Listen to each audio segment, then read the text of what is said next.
estado de facto, pasa a ser la primera autoridad o que goza de legitimidad en el estado de facto. Inmediatamente. No se tiene que esperar al 10 de enero para dar una orden frente a las Fuerzas Armadas Nacionales. Que nunca tomó las decisiones que tenía que tomar en su momento y que pudo.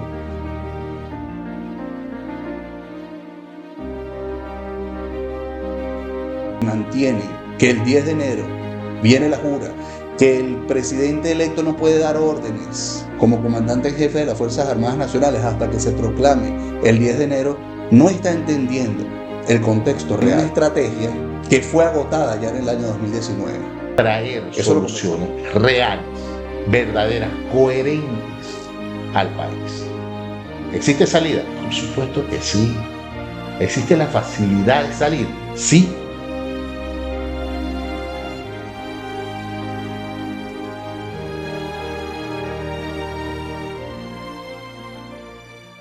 Hola, ¿qué tal? Bienvenidos a Pensadores de Conciencia. Reflexiones para un mundo mejor. Hoy es 13 de septiembre del año 2024. Bendiciones para todos en este nuevo programa, cuarto programa en el que vamos a hablar de Venezuela. Ya hemos hablado en los 3 programas anteriores de Venezuela, tocando los temas. En el primer episodio vimos cuál era el contexto en Venezuela, si estábamos frente a una democracia o frente a una dictadura. En el segundo episodio evaluamos cuáles eran los posibles escenarios, habiendo visto ese contexto, que se podían dar en las elecciones del 28 de julio en Venezuela. En el tercer episodio vimos cuál era la estrategia que estaba utilizando tanto la oposición venezolana como la tiranía y qué se esperaba de dichas estrategias a nivel internacional y a nivel nacional para lograr un cambio político efectivo. Vamos a comenzar el programa, entonces vamos a hacer una pregunta inmediatamente.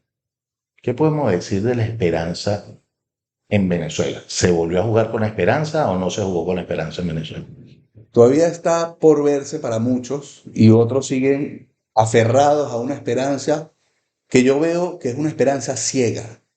Porque esta esperanza, sin importar qué está diciendo o qué no está diciendo, cuáles son las acciones, creen fielmente en que algo se están trayendo entre manos, en que alguna estrategia, en la inteligencia sobrenatural de la dirigencia, y yo creo que es parte precisamente de esa desesperación que tiene la gente por lograr un cambio político, que no evalúan con ojo crítico las acciones que está realizando la dirigencia, sino que simplemente depositan su fe ciega en la dirigencia y no es en ellos en que hay que depositar la fe, ni siquiera la esperanza.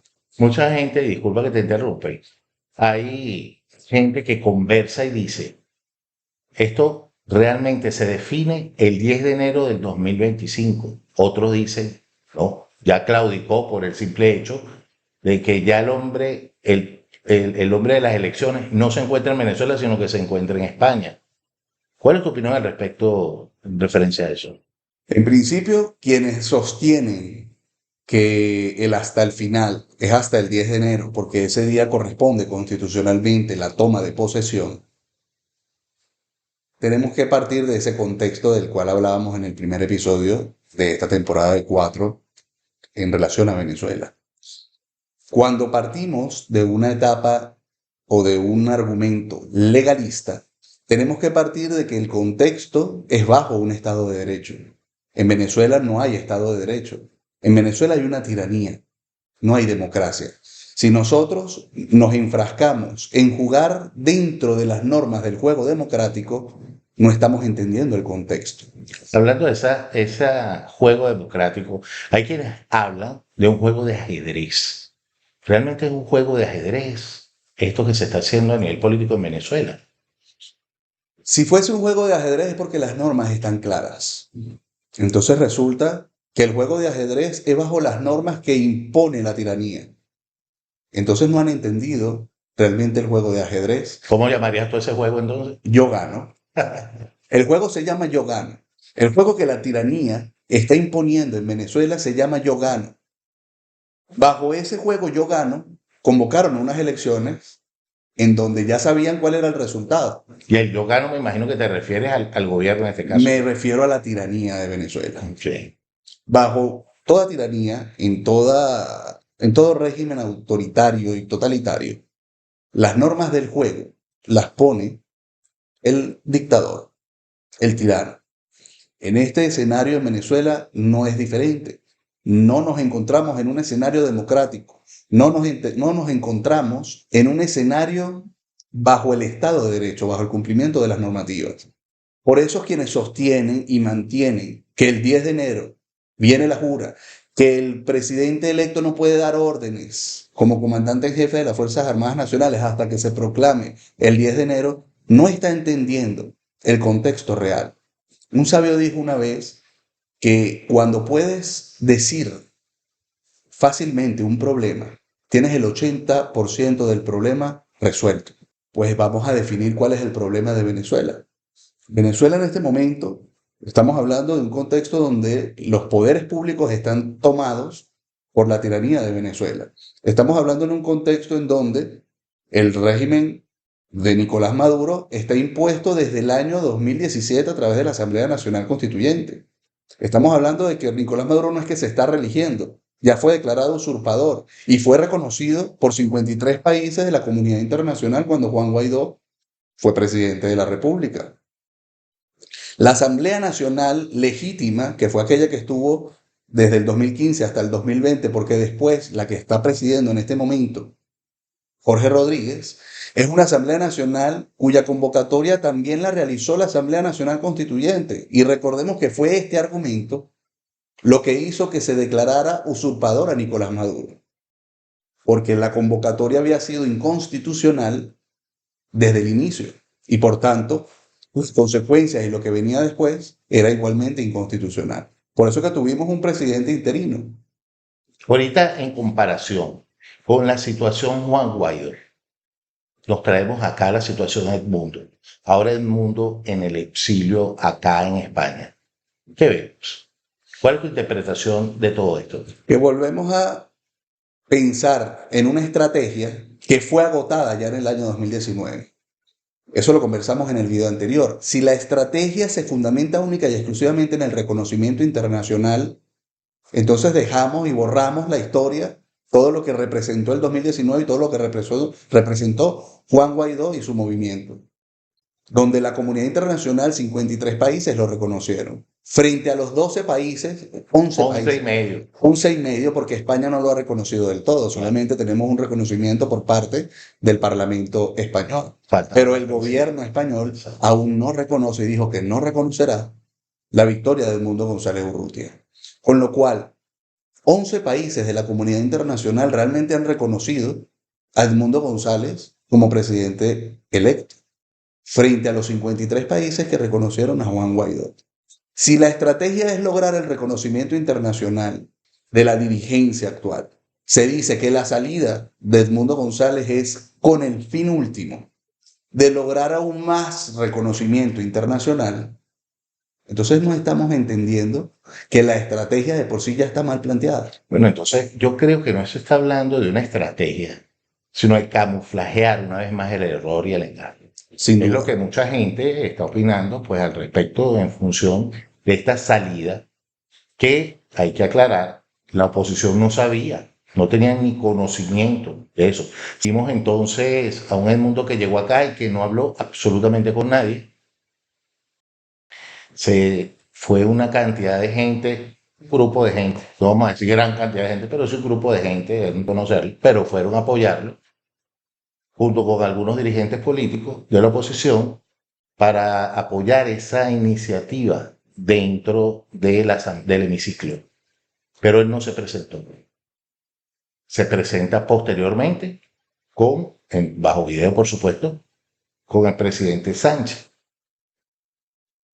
¿Qué significa todo esto? Y sobre todo, lo que dice el presidente y lo que dice él posteriormente. ¿Cómo lo analiza? En principio vamos a entender qué ha estado haciendo la figura del presidente electo antes de su llegada. En las manifestaciones en Venezuela convocadas por la dirigencia, en este caso por María Corina Machado, Ya no se presentaba. Edmundo González no se estaba presentando ya en las manifestaciones. Entonces estamos viendo a un presidente que ha estado ausente desde su elección. Exactamente. Eso ya debe llamar la atención y empezar a cuestionar por qué el presidente electo no está participando de las manifestaciones que se convocan para su propio apoyo. Entonces no es de extrañar que cuando llega a España, y van personas incluso a recibirlo en el aeropuerto donde iba a llegar, que fue en Torres Modelo 2, el aeropuerto militar, vemos que No hubo no receptividad. hubo receptividad, salió de incógnito. No solamente sale de incógnito, no pronuncia una palabra en días, a pesar de que el Partido Popular Español había convocado, propuesto dentro del Parlamento español la decisión parlamentaria de si reconocían o no a Edmundo González Urrutia como presidente electo de Venezuela. El día lunes que se estaba discutiendo esto y el día martes que por fin toman la decisión parlamentaria de reconocerlo como presidente electo, ni el lunes ni el martes se presentó tampoco Edmundo González Urrutia. Entonces la estrategia definitivamente no es en pro a esa población que lo ha estado respaldando, porque no es ante ellos quien está dando la cara. Edmundo González Urrutia está dando la cara, es ante otros funcionarios. Dentro de lo que ha estado pasando, se ha reunido ya, esta es la segunda reunión que tiene Edmundo González, es con Mariano Rajoy, el expresidente de España. Pero Mariano Rajoy no es actualmente quien preside el Partido Popular, que fue quien llevó la propuesta de la aceptación y el reconocimiento como presidente electo. ¿Por qué no se ha reunido con Feijóo, por ejemplo? ¿Por qué no se ha reunido con el partido Vox, que también apoyó su reconocimiento internacional? ¿Qué está pasando? ¿Por qué tanto silencio en la reunión que hubo con Sánchez? ¿Por qué voceros de la oposición dicen que Edmundo González Urrutia ha salido de Venezuela para hacer un recorrido internacional? Porque eso es normal como presidente electo. Incluso haciendo referencia a lo que en su momento hizo Chávez cuando ganó las presidenciales, que hizo un recorrido internacional y después volvió a Venezuela. ¿Será que huele a claudicar? Antes de llegar a ese punto, que es muy interesante, antes de llegar a ese punto, el recorrido internacional no lo puedes hacer si estás bajo una condición de asilo político. Evidentemente. ¿Qué es el asilo político? El asilo político es cuando tú buscas protección internacional de un país, precisamente porque en tu propio país no tienes protección. Cuando te asilas no puedes salir del país que te acoge y te da protección. Entonces, bajo esta figura, realmente puede hacer una gira internacional. Evidentemente no. Pero si estaba buscando protección, y creo que, si no me equivoco, él estuvo primero en los Países Bajos, creo. No. En la Embajada de los Países Bajos. Y posteriormente se va a A la Embajada a la española. Embajada de España. Ambos países pertenecen a la OTAN. Correcto. Si él tuviese intenciones, y esto es lo que Por se supuesto. está manejando, si tuviese intenciones de quedarse y luchar por esa supuesta victoria, no debió haberse quedado en territorio venezolano, Correcto. protegido en estas embajadas obviamente no le iba a pasar absolutamente nada. Exacto. Te voy a responder con otra pregunta. Ujú. ¿No estaba el rey protegido ya en Sí, porque Venezuela? ahora dicen el rey, sí. Por aquello del ajedrez, me imagino. El Entonces, único rey es Dios Padre Todopoderoso. correcto, correcto, En paréntesis, Dios Padre Todopoderoso es el único rey. Es el- totalmente de acuerdo. Entonces estaban protegiendo, ya estaba protegido Edmundo González en territorio venezolano porque estaba en una embajada y luego pasó a otra de países que son miembros de la Organización del Atlántico Norte, que es un tratado internacional militar, Y como que es por lo que de hecho Ucrania está en guerra con Rusia, Claro, y ahorita por la intención de Ucrania de pertenecer a la Organización del Atlántico Norte, a ese tratado internacional militar. es así. Entonces, Venezuela y Maduro iba a atreverse a meterse en la embajada de Definitivamente. Países Bajos No, y de España. obviamente no. Entonces, ¿por qué sale Edmundo? ¿A qué se debe la salida de Edmundo de Venezuela? ¿Cuáles pueden ser esas hipótesis que ves tú? Porque por un lado, crea suficacia este video que sacó María Corina Machado, donde aseveraba que se le habían ofrecido $1.000 millones a Edmundo, el cual había rechazado por su convicción y su carga, no sé si filosófica, moral, etcétera. Y posteriormente, 2 días más tarde, nos enteramos de esta noticia que, resalto, no la dio la oposición, porque hubo gente de la oposición que negó rotundamente que él iba a salir que del él país. fuese a salir del país y quien dio la noticia, pues evidentemente fue el gobierno venezolano. Entonces aquí hay una Y el fuente gobierno español lo y anunció. el gobierno lo anuncia después. No, pero antes lo sugiere. Ajá, lo sugiere. Sugiere que no le iban a dar la espalda. Esto no da como a entender que la oposición definitivamente no tiene ni idea de lo que está pasando con el hombre. Definitivamente, tú lo mencionabas en uno de los videos anteriores. Ahorita hay un arroz con mango. El presidente electo es uno y la líder es otra. La líder es otra. Es así. A quien los venezolanos están siguiendo y por los que fueron a votar en las elecciones es a María Corina Machado. Pero el presidente electo es otro.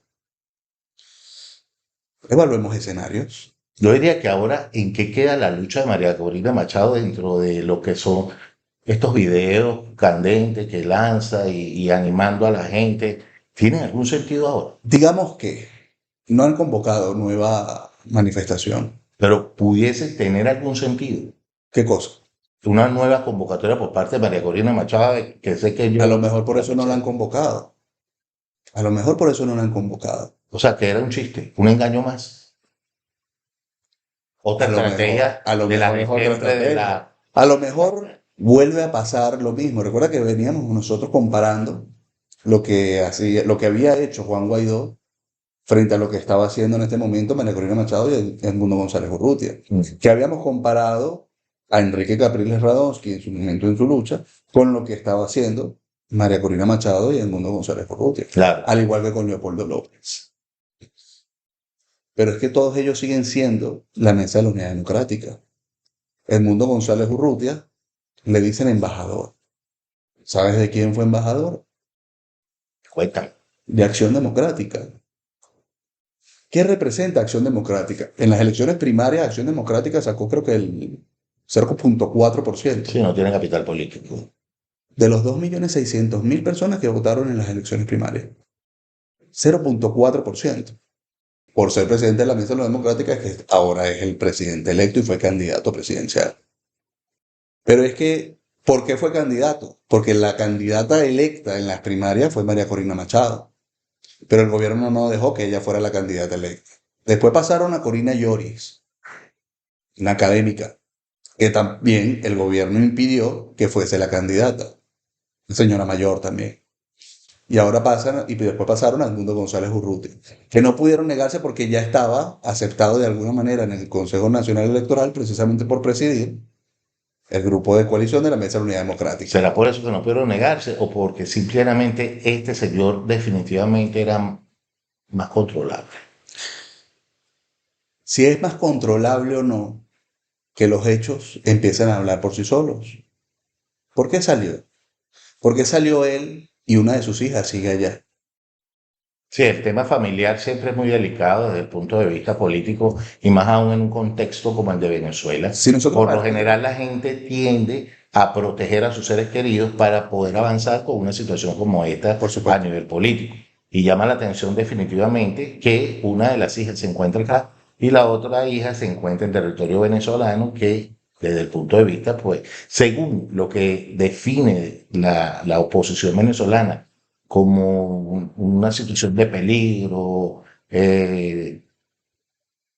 total desde el punto de vista de la dictadura, dejar una hija allí es como extraño, definitivamente extraño. Y salir sin ella, pues aún Causa suspicacia, más por suspicacia. donde lo veas. Por eso yo lo sigo sumando a la situación, al contexto que dice María Corina Machado. Entonces, ¿será que el hombre agarró bicoca? Como dicen por ahí. ¿Agarró premio o no agarró premio? ¿Realmente fue ético y moral o no lo fue? Esto es sencillo de saber. Ajá. Evaluemos las acciones, Ok. no los discursos que lee un tercero. Porque el discurso, las palabras se las lleva el viento. Eso es así. Entonces, no importa lo que digan, no importa lo que escriban, lo que hay que ver son las acciones. Porque son las acciones lo que hacen corazón. Por supuesto. Si nosotros no vemos una acción en pro de restablecer el orden constitucional y democrático en Venezuela, déjeme decirle que esto es más de lo mismo. Ahora, llegado hipotéticamente ese 10 de enero, y suponiendo que el señor Edmundo se mantenga firme y diga, sí, yo gané, ¿cuál sería entonces esa acción en ese momento? ¿Cuáles son las acciones que puede tomar el señor Edmundo? ¿Cómo sería ese posible episodio para que él se constituyera fuera de Venezuela como presidente? ¿Es posible? Desde fuera de Venezuela, no, Claro. por O supuesto está en que el no. exilio, está en España. Y si llega el 10 de enero, a menos que él se vaya el 9, pero mientras esté aquí, tenemos Bueno, que tener una suposición de que está aquí. Sé que tú eres un constitucionalista, además de abogado, y por eso te hago esta a pregunta. eso voy. La Constitución venezolana establece, así como establece que la juramentación se tiene que dar el 10 de enero, el mismo artículo dice ante quién se tiene que dar esa juramentación. Y es ante la Asamblea Nacional, Ok. que en este momento preside Jorge Rodríguez. Jorge Rodríguez, que es quien acaba de salir diciendo que va a suspender cualquier relación diplomática con el Reino de España por haber recibido a Edmundo González. Exacto. Bajo este supuesto, Jorge Rodríguez va a juramentar a Edmundo González Urrutia. En serio, los venezolanos están viendo ese escenario. La Constitución dice que si no se puede dar ante la Asamblea Nacional, corresponderá hacer el acto de proclamación ante el Tribunal Supremo de Justicia. Sí, ese que acaba de decir, de ratificar que el Consejo Nacional Electoral dio como ganador a Nicolás Ah, Maduro. Nicolás. Exacto. Entonces, si ya lo reconoció, es imposible que pueda reconocer al mundo en el 10 de enero. Eso no va a pasar. Ok. Eso no va a pasar. Hay un- Entonces tienen que decidir si van a hacer una juramentación, ante quién lo van a hacer. Porque quienes están defendiendo la tesis de la juramentación tienen que explicar ante quién van a juramentarse. Ante el Consejo Nacional Electoral que dio como ganador a Maduro, ante la Asamblea Nacional de Jorge Rodríguez, ante el Tribunal Supremo de Justicia que ratificó la decisión del Consejo Nacional Electoral, ante el Tribunal de Supremo de Justicia en el exilio. Se va a juramentar un presidente en el exilio. ¿Y si lo hiciera? Es posible. Si lo hicieran, que pudiese entrar a hilar un argumento desde la soberanía popular frente a un grupo de venezolanos X en cualquier país del mundo, que ya por ahí en todos lados.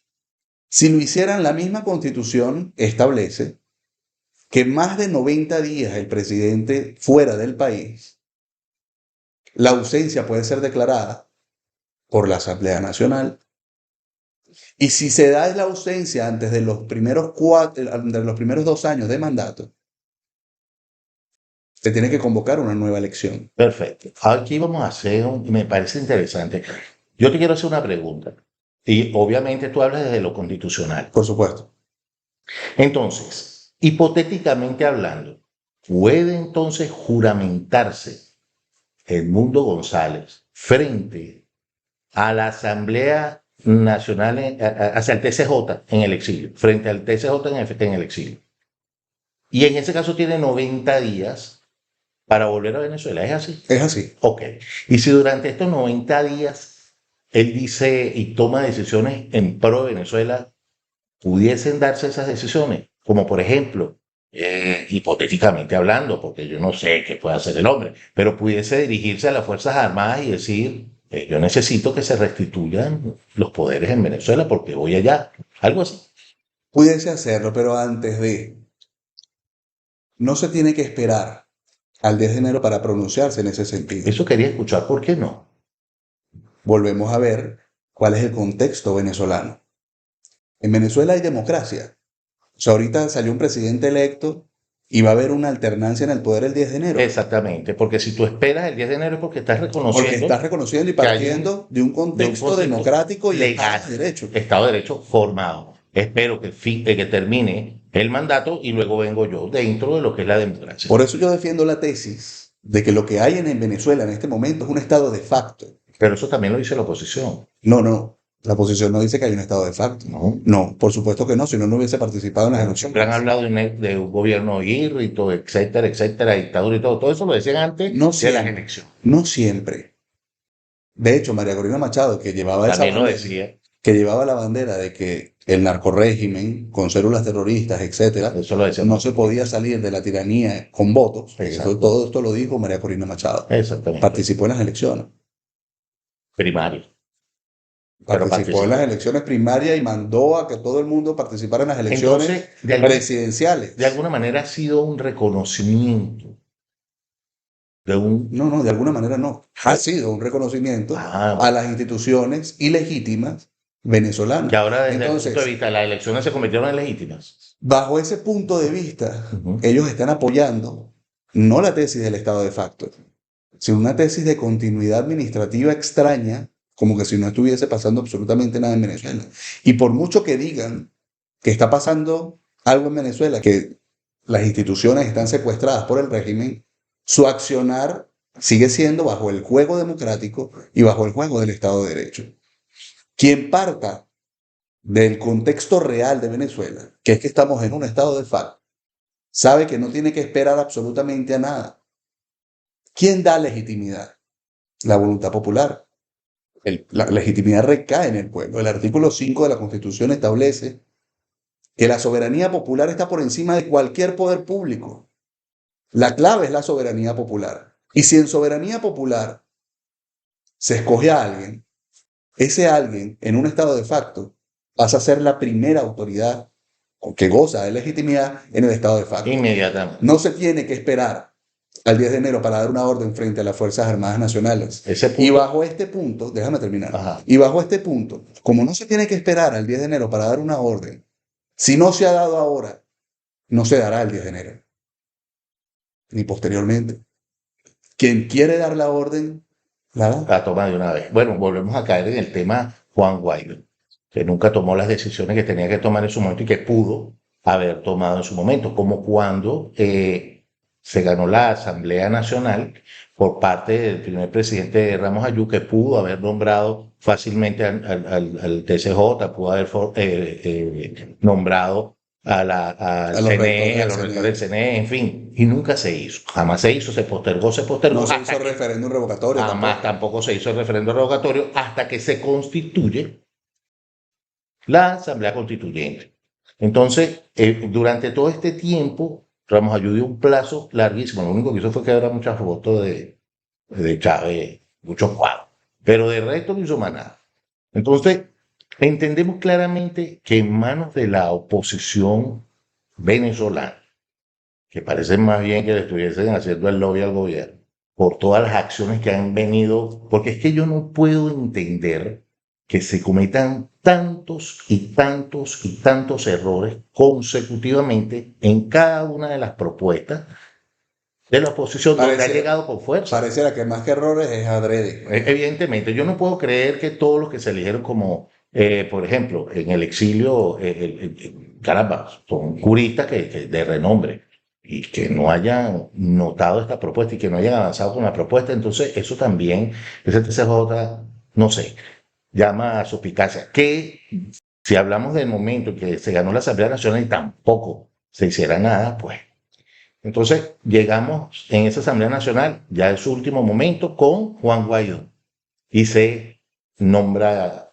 presidente de la Asamblea Nacional, que tampoco hizo absolutamente nada, porque recordemos que se activó la Carta Democrática, muchos países lo apoyaron, en ese momento estaba Almagro, creo, como presidente De la de Organización de la, Estados de la Americanos. Organización de Estados Americanos, tenía el apoyo de Colombia, tenía que no recuerdo el presidente que estaba en ese Iván momento, Duque. Iván Duque, estaba en Brasil Bolsonaro, tenía en Estados Unidos a Donald Trump, Y los tres países pusieron a la orden a sus fuerzas militares para ingresar en Venezuela. y recuerdo a Donald Trump en una cadena nacional que están diciéndole a Juan Guaidó que lo único que faltaba era que él tomase una decisión, que firmara la Exacto. petición. ¿Quién firma constitucionalmente la intervención de fuerzas militares extranjeras dentro de Venezuela? ¿A quién corresponde constitucionalmente? Dímelo tú. A la Asamblea Nacional.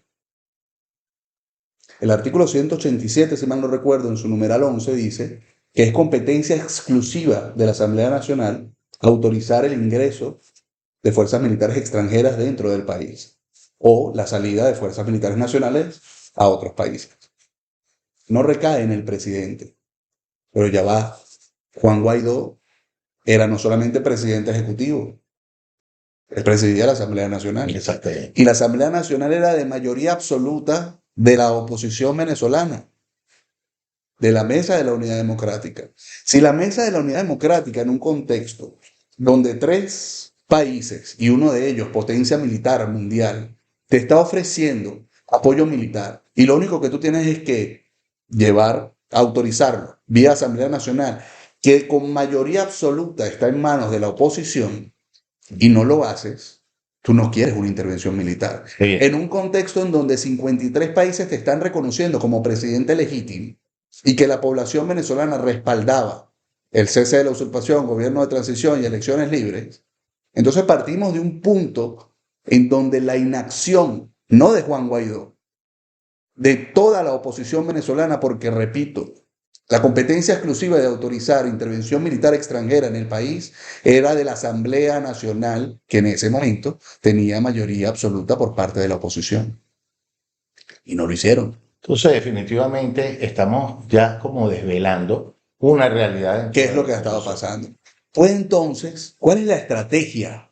Si la estrategia es el reconocimiento internacional diplomático, eso ya se logró con Juan Guaidó. El TIAR, que es un tratado de intervención militar de la Organización de Estados Americanos, el Tratado de Río, estaba activado en el año 2019 con Juan Guaidó. ¿Qué se necesita para que internacionalmente, cuáles son las vías legales para que haya una intervención militar extranjera? Porque muchos venezolanos creen que la búsqueda de apoyo de la comunidad internacional es para que eso termine en una intervención militar extranjera, porque el venezolano entiende que con votos no se saca una tiranía. Pues déjeme decirle que uno es el TIAR, que ya estuvo activado en el año 2019, teniendo la Organización de Estados Americanos el mapa pintado de azul, que no es el contexto actual. Evidentemente. Y la otra vía es de la Organización de Estados Americanos, de la Organización de las Naciones Unidas, en donde en resolución de la Organización de las Naciones Unidas pueden autorizar la intervención militar extranjera en un país determinado. Que eso se intentó hacer hace poco con la guerra Israel-Palestina. Y resulta que si un Estado con derecho a veto se opone, se echa para atrás la medida, como ocurrió en el caso de Israel con el veto ejercido por Estados Unidos. Exactamente. ¿Quién pudiese ejercer un veto para frenar la intervención militar de la Organización de Naciones Unidas en Venezuela? Rusia tiene derecho a veto. Entonces, la intervención militar extranjera, que además de ese apoyo de la Organización de Estados Americanos o de la Organización de las Naciones Unidas, necesitaría la autorización de la Asamblea Nacional, que en este momento no tiene la oposición, y aunque la tuvo, en este momento no la tiene como para corregir su error. Exacto. Es inviable legalmente la intervención internacional. Entonces, condiciones, en resumen, como las que tuvo Juan Guaidó, no son ni remotamente parecidas a las que tiene el mundo. Ni remotamente. Entonces, ¿cuáles son las esperanzas que vende la oposición al pueblo venezolano en función de lo que es el mundo? Esto es ya discurso político. O sea, ahí no hay nada que hacer. No hay nada, son palabras vacías, es humo. Todo político que te venda esperanza te está vendiendo humo. Etimológicamente, la palabra esperanza viene de esperar. ¿Esperar qué? Que algo suceda. Eso es esperanza. Esperemos que algo suceda. Hay autores que definen la esperanza pasiva y la esperanza activa, como Tomás de Aquino. Para mí la esperanza es esperar. Si no hay acción, la esperanza tiene que ser una consecuencia de la acción. Si no hay acción, no genera esperanza. Pues en este momento, acción no está sucediendo. La gente siempre termina explicando, diciendo, por ejemplo, ¿cómo podemos salir de esta situación? Otra situación bien interesante es que es muy fácil criticar Pero es que estos programas van con la finalidad de explicar desde el punto de vista político, jurídico, legal e internacional a todos, entendido y no dentro de la materia, para que puedan vislumbrar realmente qué es lo que está pasando. Cuando la gente me dice y me pregunta, porque ya me lo han preguntado bastante, que por cierto le doy gracias a todos los que están viendo el programa, no importa, porque las críticas siempre son bienvenidas y siempre es bueno poder aclarar la situación. Cuando me preguntan, ajá, ¿y qué se puede hacer? Bueno, yo creo que definitivamente lo primero que tenemos que entender es que en Venezuela no hay oposición, hay una ficción de oposición. Y si nosotros queremos salir realmente adelante con los espacios democráticos dentro de Venezuela, hay que entender que tenemos que salir de esa ficticia oposición. Y cuando nosotros salgamos de esa oposición, entonces nosotros tendremos la oportunidad de ver emerger nuevos movimientos, nuevos liderazgos políticos, nuevas propuestas políticas que puedan traer soluciones reales, verdaderas, coherentes al país. ¿Existe salida? Por supuesto que sí. ¿Existe la facilidad de salir? Sí.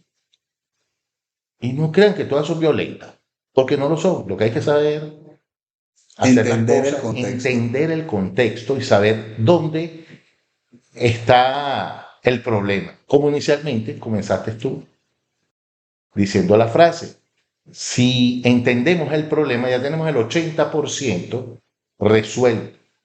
El otro 20% llega solito Y con la acción. y con la acción. Pero definitivamente, cuando no se entiende el problema o no se quiere entender el problema, o se esquiva el problema, o el problema se camufla y no se dice realmente cuál es el problema, entonces vivimos eternamente en un engaño y somos parte de un chiste y empezamos a perder personas valiosas como líderes de base que esperanzados en un cambio salen a la calle los hijos, sobrinos, esposos, mujeres, jóvenes, que cansadas de esa situación mediocre desde el punto de vista económico y social en Venezuela, salen esperanzados a apoyar, no importa a quién. Ahí le ponen a Piolín y salen todos a apoyar a Piolín porque lo que les interesa es un cambio. Y ahí también hay que hablar un poquito de la esperanza. ¿Dónde se tiene que depositar la esperanza? La fe se tiene que depositar única y exclusivamente en Dios. Definitivamente. Y que toda la gloria siempre sea Amén. para Él. Es así. Entendamos qué se necesita en Venezuela. Si el contexto, el problema, entendemos que tenemos una tiranía, que no hay democracia y que no hay Estado de Derecho, pues la Constitución, porque tenemos una Constitución magnífica. Perfecta. Perfecta. Que sí fue propuesta por el extirano, pero fue ratificada por la oposición venezolana en gran mayoría en el año 2009, cuando intentaron proponer la Constitución chavista, de verdad que chavista. Y esa sí, Y esa se echó para atrás. Claro. Entonces, la Constitución, en su artículo 333, dice que todo ciudadano investido no de autoridad tiene el deber de luchar por la restitución del hilo constitucional y del orden democrático. El artículo 350 es copia fiel y exacta de la frase histórica de nuestro libertador. Cuando la tiranía se hace ley, la rebelión es un derecho. Disculpa, hablando de esas dos artículos, tú eres constitucionalista. Sí. ¿Dónde se repite? ¿En qué constitución del mundo se repite? En ninguna. No. No. O sea, que es un privilegio que tenemos los venezolanos. Tener aprobado constitucionalmente como derecho el derecho de rebelarse es un derecho político básico para situaciones como la que están ocurriendo en este momento. Jesús de Nazaret fue condenado por rebelarse, porque en el resto de los países la rebelión no es un derecho, es castigada como delito político, pues la Constitución venezolana lo tiene como derecho inalienable y de rango constitucional. Que en teoría es la cúspide de toda la ley. Si se respetara la ley, no existirían presos políticos, no existirían personas privadas de la libertad por expresar su derecho y su descontento ante una situación que para todo el mundo es visible, que hay una situación Exactamente. caótica en Venezuela. Por eso si los militares, porque entiéndase, gocen o no de autoridad, todo ciudadano, civil o no, tiene el deber de restituir el orden constitucional y democrático. Y con base al artículo 350, el derecho de no respetar y no seguir ninguna autoridad que viole la Constitución y que rompa la democracia y el Estado de Derecho. ¿Hemos tenido militares patriotas en Venezuela? Sí, los hemos ¿Y tenido. lo ha entregado a la oposición? Sí. Sí, los ha entregado a la oposición. Claro. ¿Qué quiere decir? Que ya no hay más militares patriotas. Por supuesto que los hay, pero me imagino que no confían en ellos. Entonces, si la salida de esta situación y la resolución del problema, hablemos de ese 20% que nos falta, no es la intervención militar extranjera, porque legalmente no hay en este momento un contexto posible para autorizarla, que sí se tuvo en su momento con Juan Guaidó. Entonces hay que entender que la vía es interna. Y cuando entendamos que la vía es interna, las acciones tienen que respaldar que la vía es interna. Ahorita cuando tú hablas de la vía interna y hablamos un poco del artículo 350 y del hipotético caso de que hubiesen fuerzas que quisieran levantarse en contra de la tiranía, ¿a quién apoyarían? Porque yo me imagino, y de hecho hay infinidades de videos que se ven que donde salen voceros militares explicando que tienen intención de recuperar Venezuela, pero que son frenados porque no quieren a la oposición y han hablado de la oposición y saben que la oposición les debe algo desde el punto de vista de la hermandad de lo que le ha pasado a esos hermanos luchadores. Entonces, evidentemente, sí hay un descontento en las Fuerzas Armadas y policiales y civiles, etcétera, etcétera. Hay un descontento. Pero para poder ellos organizarse, necesitan saber a quién van a poner en ese hipotético caso, en el gobierno. Porque de la oposición definitivamente ahí no hay nada que buscar. Ok, exactamente. Ellos no ponen a nadie, porque lo que se busca es restablecer el orden constitucional y democrático. Y la soberanía reside en el pueblo. Ellos tienen el deber de restaurar ese orden y de convocar elecciones, no de poner a nadie. Se tiene que dar unas elecciones. Entonces, ¿Qué tipo de elecciones? Y permíteme sí. para terminar. Sí, eso es lo que quiero, que diga ¿Qué tipo de elección se tiene que dar en Venezuela? Ah, En Venezuela no se tiene que dar una elección presidencial, se tienen que dar unas elecciones generales, porque no hay instituciones legítimas no, ni constitucionales en Venezuela. disculpa que te interrumpa, tú tienes razón, pero ¿cómo se darían ahorita unas elecciones generales si realmente los únicos partidos que están inscritos pertenecen al cogollo de la oposición? A eso voy. Ajá, Para que se den esas elecciones. ¿El descontento dónde está? El descontento está nada más porque se quiere salir del chavismo en Venezuela. No hay descontento hacia la oposición. Cuando describimos en el primer programa el contexto venezolano, dijimos que el capital político lo había perdido no nada más Maduro, también lo había perdido la oposición. Que hayan participado en unas primarias nada más 2.600.000 personas, habla del capital político real que tiene la oposición. Eso es cierto. Son los mismos 2.600.000 personas que votaron en este acto por Maduro. No los mismos, es el mismo número. 2.600.000 personas tienen un bando y el otro. ¿Dónde está el resto del padrón electoral? ¿Dónde está el 80% del padrón electoral? El venezolano está descontento con la élite política en general. Si se da esta salida militar interna y se convocan elecciones generales, no se pueden convocar elecciones generales si no hay una apertura de participación e inscripción de nuevos actores políticos.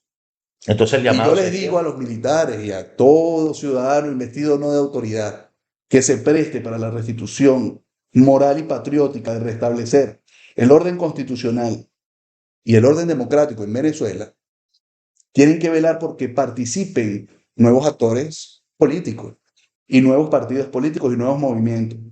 Y yo les aseguro que cuando se midan estos nuevos liderazgos con los liderazgos de antaño, hay un cambio en el país. por supuesto. Los liderazgos antaños no tienen... Esto está estudiado y requete estudiado. Perfecto. En teoría política, teoría de las élites, cuando una élite política está desconectada de la población, como está pasando en Venezuela, es necesariamente y obligatoriamente sustituida por fuerzas indescriptibles, por una nueva élite política.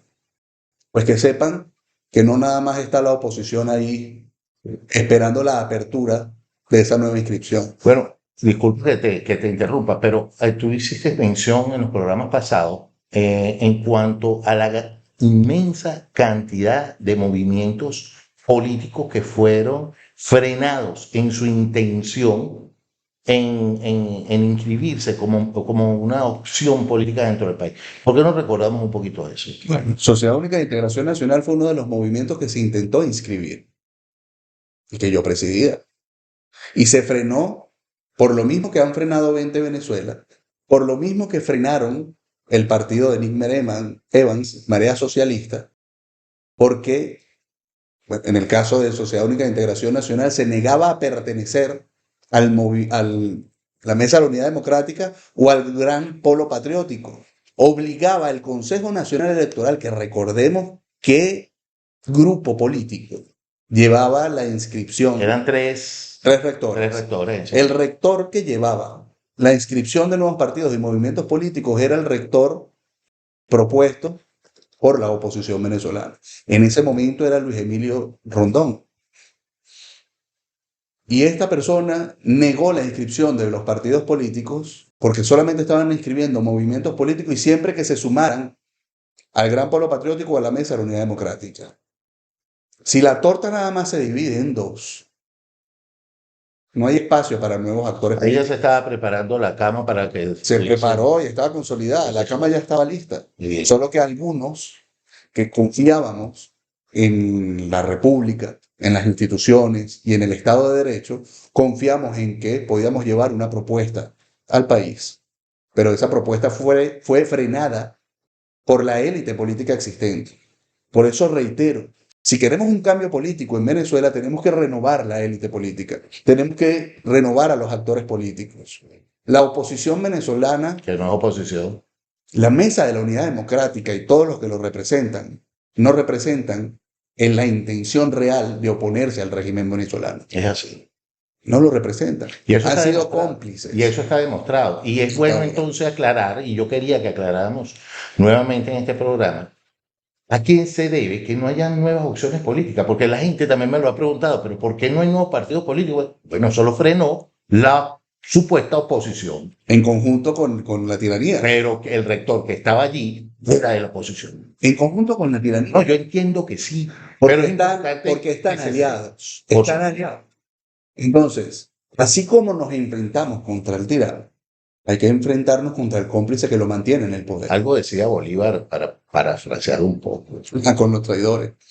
Sí.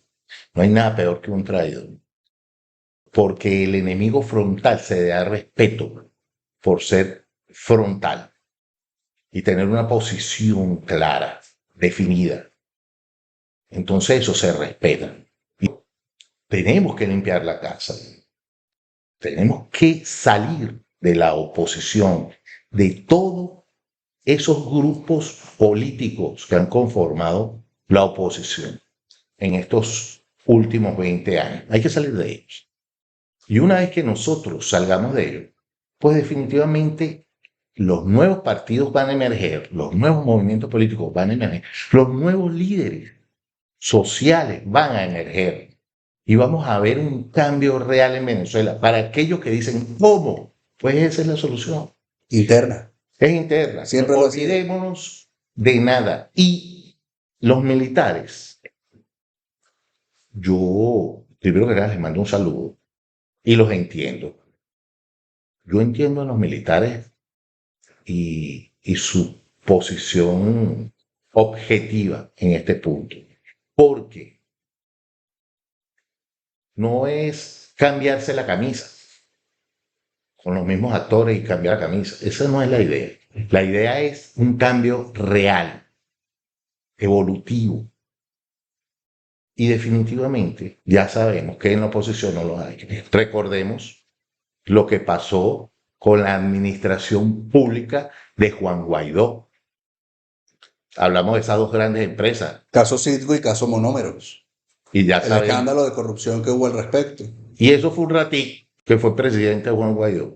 Y sabemos que Juan Guaidó pertenece al Movimiento Voluntad Popular y que definitivamente Era el títere, de Leopoldo López. que era el titiritero. Entonces, si eso pasó así, yo les quiero echar un cuentico si le entregamos lo poco que queda de país A eso va. a esa gente. Edmundo González es de Acción Democrática. ¿Quién es el titiritero de Acción Democrática? Tú lo mencionaste hace rato. Vamos a ver. Entonces, partamos de allí. Entonces, es que definitivamente yo estoy convencido y apuesto a que no va a juramentarse nunca Edmundo y que esto fue un chiste más. Lo apuesto. En serio, lo apuesto. Esto no va a pasar de aquí. Esto fue un show. Y nos tenemos que preparar para el próximo titiritero que, como siempre, o va a salir de Voluntad Popular. Siempre es así. No, este va a salir de Primero Justicia. Ah, bueno. Hay un intercambio por ahí. Sí, Entonces, pero definitivamente viene ya lo un están títere. preparando. De Ya hecho. viene un títere. Pero más allá de eso, yo creo que va a haber un show con respecto a la jura. Que va a ser un nuevo show. Porque ¿qué pasan con estos shows O políticos? sea, tú vas a que se juramenta. No. Que hay un nuevo show político tras la juramentación. Ya hubo un show político con las elecciones. Vendrá otro con las juramentaciones, lo que yo estoy diciendo, Ok. vaticinando desde ya. Desde ya. Eso, pero que eso no prospera. No, porque es show. Claro. Los shows son shows. Los shows es para que la gente se entretenga. Y se Eso ríe. es un show. O se entristeca, porque hay gente que se entristece. Para conmover o para lo que. Para un show. Pero también aquí tenemos que hablar un poco de, nuevamente, ya que lo hemos nombrado tanto, es tan importante, el tema esperanza.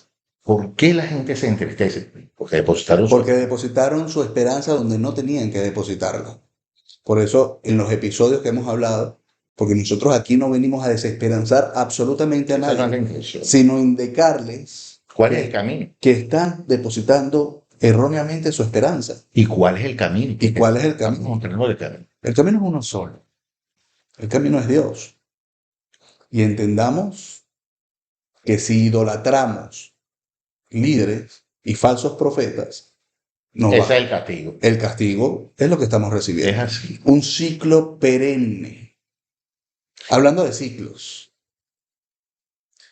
para mencionar el tema del próximo programa, del próximo episodio. Ok. En el próximo episodio vamos a hablar de un fenómeno interesantísimo que viene a raíz de los ciclos. En los ciclos se entiende que hombres fuertes generan tiempos estables, que los tiempos estables generan hombres débiles, que los hombres débiles llevan situaciones difíciles y que esas situaciones difíciles llevan a que vuelvan a surgir hombres fuertes. ¿En qué contexto nos encontramos hoy? Definitivamente donde están naciendo los hombres fuertes. Estamos en los tiempos difíciles y por tanto los hombres fuertes tienen que salir. ¿A ti te parece? Y el hombre fuerte no es el que más grite. Obviamente no. Hombre fuerte es el que más actúe en pro del beneficio común. Y que diga la verdad. Y sobre todo, que entendamos esto. Somos soldados de luz, de amor y de Dios. ¿Correcto? Y como soldados de Dios, nos vemos en la obligación de transmitir esta información. Ayudar al despertar. Venezuela, despierta, Es tiempo. despierta. No sufras más, no hace falta. No hace falta seguir sufriendo. Cambia, Venezuela, despierta. Estás depositando tu fe donde no se deposita la fe, tu confianza donde no se deposita la confianza, la fe en Dios y la confianza en aquel que venga en su nombre. Y que actúe en pro del beneficio de todo su pueblo. Bendiciones para todos.